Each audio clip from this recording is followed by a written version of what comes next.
I'm going to give you my honest 2-year review of this Oura Ring Gen 3. This, I believe, is like the Heritage one. It just has this like flat side to it. And so that, I think, is the main difference as far as I can tell. But I got this right when they came out with Gen 3, and I've been using it daily ever since. And there are definitely some things that I love about it. There are a couple things I don't love, and I want to share those with you. This kind of shows you the shape. And if you can see these like little nodes, I think is what they're called in here. This is like the main reading of your stats component. They do recommend that you clean these once a week, I think, in like the maintenance part of the app, but I honestly have never cleaned them. Everything seems to be working just fine, but of course you want to follow whatever they say. The main thing that I don't like about it, this is the stealth color, and as you can see on here, there is like scratching. So this is kind of like the matte black version. I believe they call it stealth. And as you can see on here, there is some wear and tear on this just from regular daily use. You've got some scratches here.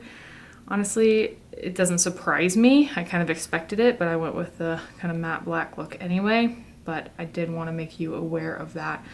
That's probably the only thing that I really take note of that I dislike. The only other thing would be the battery life.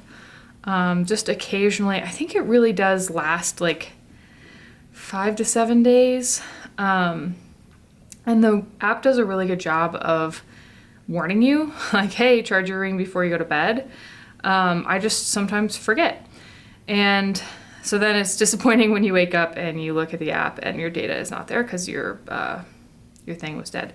Mostly in comparison to like my other option, I have the Garmin watch. So I do have this option, but this lasts for weeks, honestly, if I'm not doing heavy Ironman training on it. So that's just a comparison. I kind of wish that this were an option that did last for weeks without charging it. That would be super cool, but I understand it's so small, really hard to get a battery like that into something like this. So that's really kind of an unfair complaint, I think. But the health stats are incredible on here. I absolutely love looking at these. I really compare this to the Garmin and then to the 8 Sleep as well. I just think that this is probably the more accurate, I consider, than my 8 Sleep stats. I also do biphasic sleeping, so I wouldn't be able to track my sleep properly unless I was wearing this ring.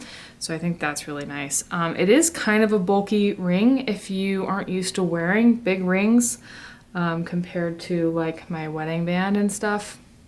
As a woman, this is much larger than that. But I think it would compare pretty well to any kind of traditional man's wedding band. Just a little bit thicker. In general, I don't really notice that I'm wearing this. I think it's super nice. Really amazing way to get your health metrics, especially for sleeping, and you don't want to be wearing like an Apple Watch or a big watch like this while you sleep. Then this is an incredible way to get that data. I absolutely love that I have this in my arsenal of tools that are tracking my health. And I would absolutely recommend it. You do need to know that there is a monthly subscription service to use pretty much any part of the app.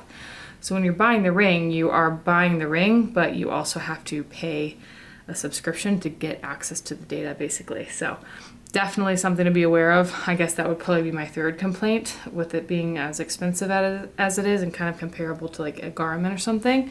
Garmin does not have a monthly subscription and Oura does. So something to keep in mind. I really like how they laid out the app. I think that this ring gives you some really powerful data if you want to improve your sleep and different aspects of your life as well. Very cool tracking, very cool device, would definitely recommend.